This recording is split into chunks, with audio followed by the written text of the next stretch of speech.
کی باتیں سننے کے بعد صنم شاکڈ تھی. کل سے بات کرنے کے بعد سے وہ کال ہی ریسیو نہیں کر رہی تھی. صنم سمجھی شاید ناراض ہو گئی ہے، مگر آج جب اس نے اپنے ابو کے نمبر سے صنم کو کال کر کے گھر بلایا تو صنم کو معاملہ گڑبڑ لگا. شاندے تو بھول جا، سب دفعہ کا اس کی کرنی اس کے ساتھ، ہم کیوں اس مسئلے میں کودے. شاندے کی باتیں سن کے صنم اچھی خاصی ڈر گئی تھی. ڈری تو شاندے بھی تھی مگر وقتی طور پر. ایسے کیسے چھوڑ دوں صنم، اس بہزاد کمینے کو مجھے دھمکی دینا اسے بہت مہنگا پڑے گا. تم دیکھنا، پہلے میں اس کے خلاف پولیس کمپلین کروں گی اور پھر پاپا کو سب بتا دوں گی کہ وہ کیسے گھٹیا پلس قاتل انسان کے ساتھ کام کر ہیں. تجھے پتہ ہے صنم، یہ بہزاد اپنے بیٹے کو بھی مار چکا ہے. شاندے کی بات سن کے صنم بہت ڈر گئی. اسے اندازہ تھا کہ بہزاد کیا چیز ہے، مگر شاندے کو اس وقت سمجھانا کافی مشکل تھا. اب تیرے تو اسٹیچز لگے ہیں. 3 دن بعد کلب میں ڈانس کمپٹیشن ہونے والا ہے. اس میں تو ڈانس نہیں کر پائے گی. صنم نے افسردگی سے کہا. ہاں صنم، سوری یار. چل کوئی نہیں، میں منع کر دوں گی آج کلب جا کے. ابھی دونوں باتوں میں مصروف تھے جب مراد اچانک کمرے میں آیا. بات سنو، جب یہ تمہارے سر کی چوٹ صحیح ہو جائے تو بتا دینا، مجھے شادی کی شاپنگ کرنے جانا ہے. مراد نے بیزاری سے یہ بات کہی اور چلا گیا. مراد کے جاتے صنم نے تعجب سے شاندے کو دیکھا جو گردن نیچے کر کے اپنے آنسو روکنے کی کوشش کر رہی تھی. یہ اسے کیا ہوا؟ شاندے، یہ کس انداز میں تم سے بات کر رہا ہے؟ جب سے اس کی جاپ لگی ہے 2-3 مہینے یہ ٹھیک رہا، پھر اس کا رویہ مجھ سے اسی طرح کا ہو گیا جیسے بہت بیزار ہو مجھ سے. تمہیں میں کہہ دیتی مگر تمہیں یقین نہیں آتا تھا. آج تم نے دیکھ لیا خود. شاندے، تمہیں پریشان نہ ہو، انشاءاللہ سب ٹھیک ہو جائے گا. صنم نے شاندے کو گلے لگا کر تسلی تو دے دی تھی مگر اسے خود مراد کا رویہ پریشان کر گیا تھا. اللہ رسول کا واسطہ ہے ہیر، اب تو اٹھ جاؤ، کل رات 9 بجے سے سو رہی ہو. لندن کیا سونے آئی ہو؟ سدرا نے باقاعدہ سوئی ہوئی ہیر کو جھنجھوڑتے ہوئے کہا. ہیر نے ایک آنکھ کھول کے سدرا کو دیکھا، اٹھ کے بیٹھ گئی. اپنے لمبے سلکی سنہری بالوں کا جوڑا بناتے ہوئے کہا.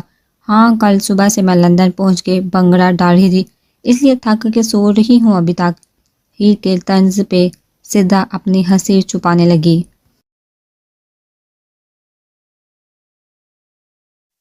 جب سے وہ لوگ لندن پہنچے تھے جگہ جگہ ان لوگوں کی چیکنگ ہو رہی تھی. پھر ہاسپٹل آ کے ان لوگوں نے الگ فارمیلٹی پوری کی. کمرے کی صفائی، سارا کمرہ سیٹ کرنے میں یہ لوگ اچھے خاصے تھک گئے تھے مگر یہ صفائی کی کیڑی تھی، اسی وجہ سے وہ زیادہ تھکی.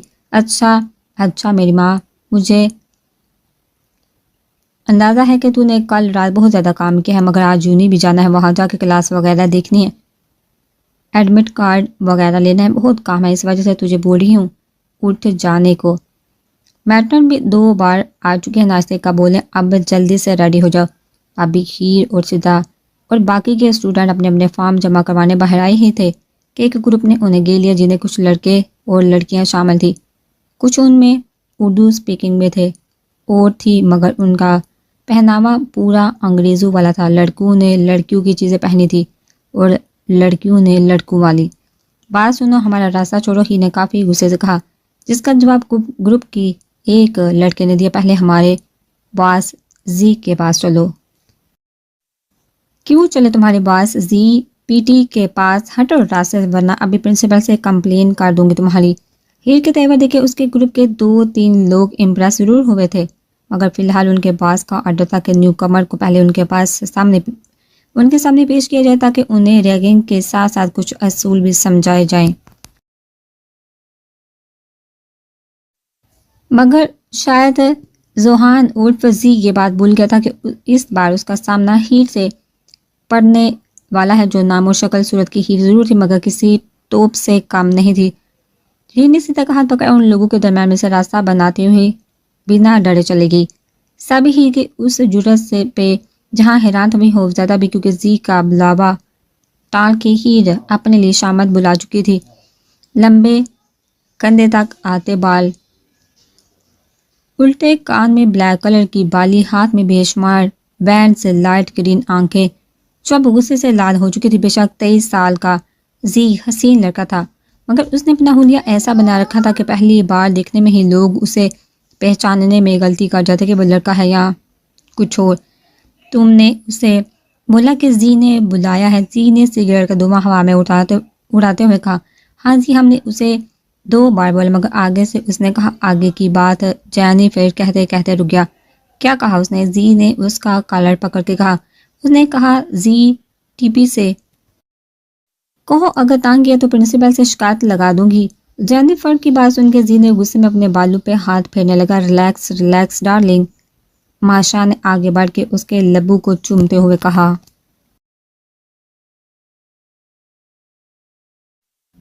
جو تھی اس کی آدھی ننگی گرل فرینڈ۔ کس ڈپارٹمنٹ کی ہے وہ؟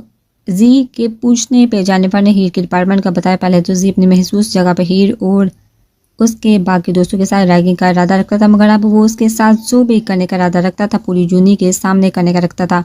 زی نے فوراً ہی کے ڈپارٹمنٹ کا رخ کیا۔ مجھ سے جو نظریں چرانے لگے ہو، لگتا ہے کوئی اور گلی جانے لگے ہو۔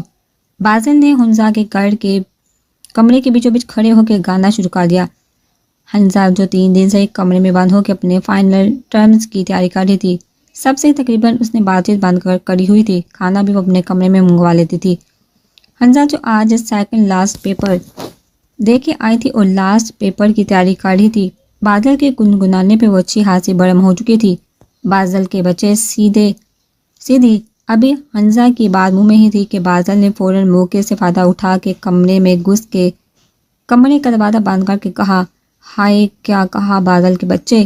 کہاں ہیں میرے بچے؟ ہائے اللہ کب آئیں گے میرے بچے؟ ویسے میرے کتنے بچے تم افورڈ کر سکتی ہو؟ بادل نے مجنوں والے سٹائل میں دیوار پہ اپنا سر مارتے ہوئے کہا۔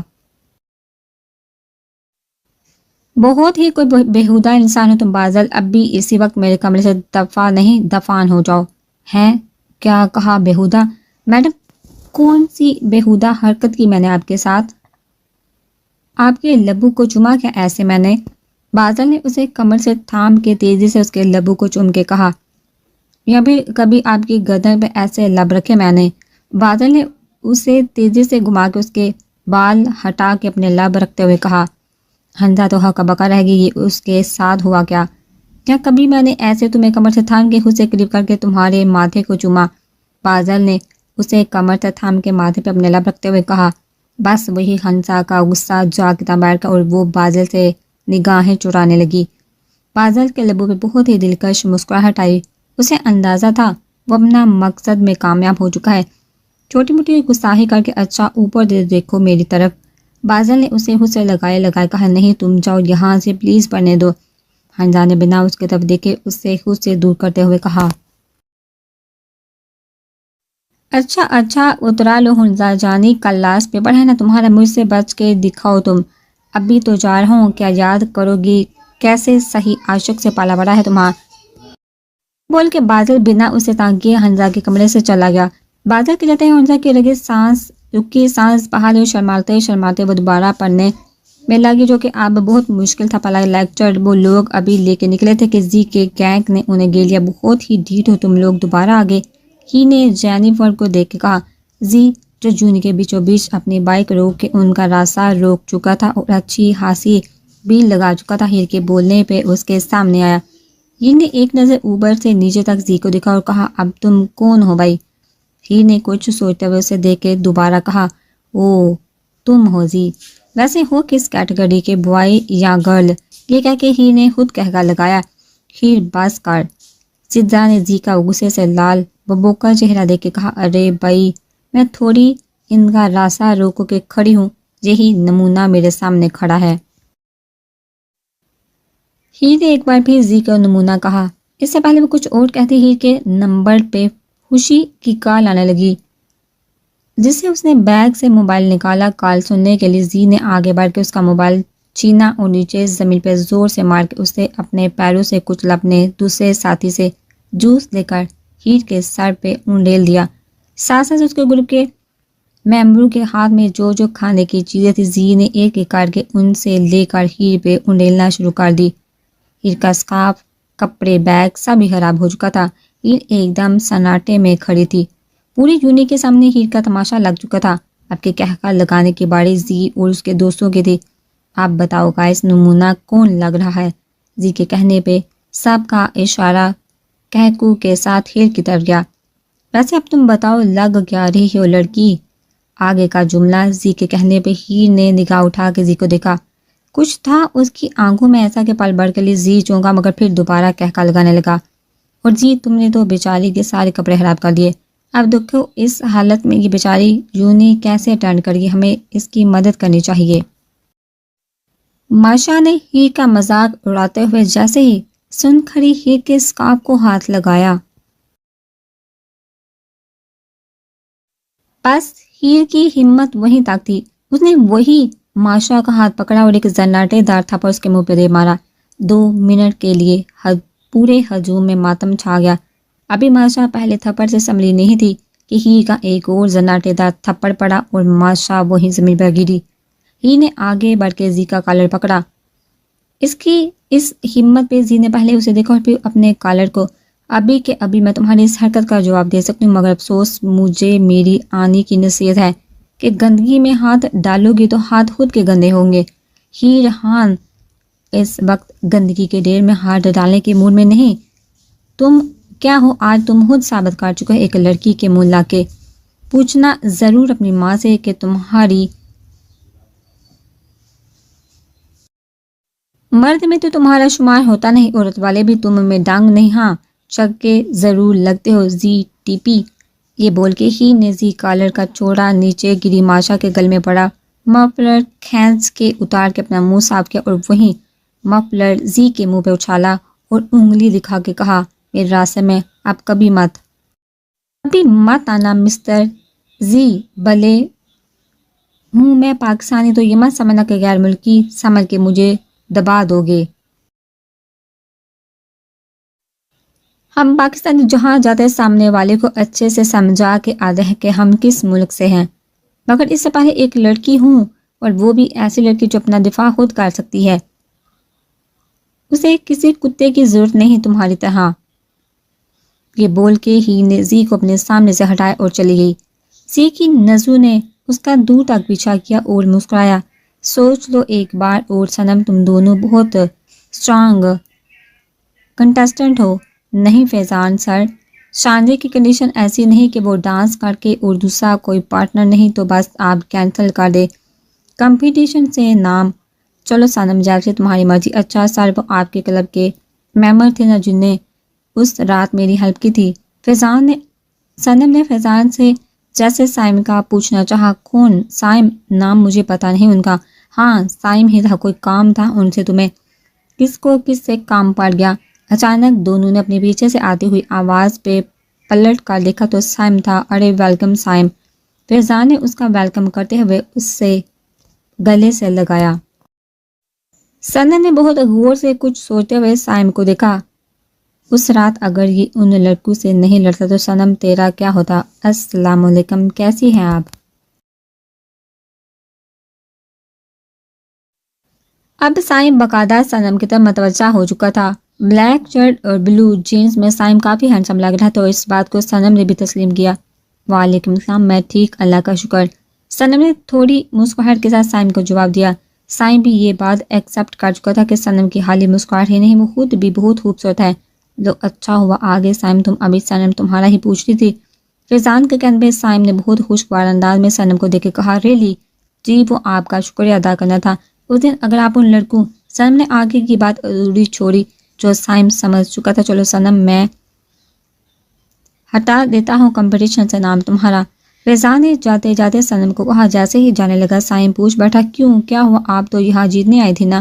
ہاں مگر میری فرینڈ کے چوٹ لگ گئی ہے اور وہ پرفارم نہیں کر پائے گی، اور اس کلب کی ممبرشپ بھی میں نے اسی وجہ سے حاصل کی تھی۔ ایک وہی دوست ہی میری بچپن کی، باقی نہیں کسی سے اتنی دوستی جو 3 دن کے اندر اندر میری پارٹنر بنے تو بس اس لیے۔ صنم کے لہجے کی اداسی سائم کو بہت کھلی، اس نے کہا، اگر برا نہیں مانو صنم تو میں بن سکتا ہوں آپ کا پارٹنر۔ سائم کے کہنے پہ صنم نے گور کے اسے دیکھا، مطلب ڈانس پارٹنر؟ سائم نے صنم کے گورنے کا مطلب سمجھتے ہوئے فوراً وضاحت دی، ارے ہاں صنم، سائم بہت اچھا ڈانسر ہے، یہ تو بزنس جوائن کرنے کے چکر میں اس نے اپنا یہ شوق چھوڑا ہے۔ فیضان نے بھی فیضان سائم کی بات کی تردید کی، مگر ایسے کبھی کسی لڑکے کے ساتھ، آپ سمجھ رہے ہیں میری بات؟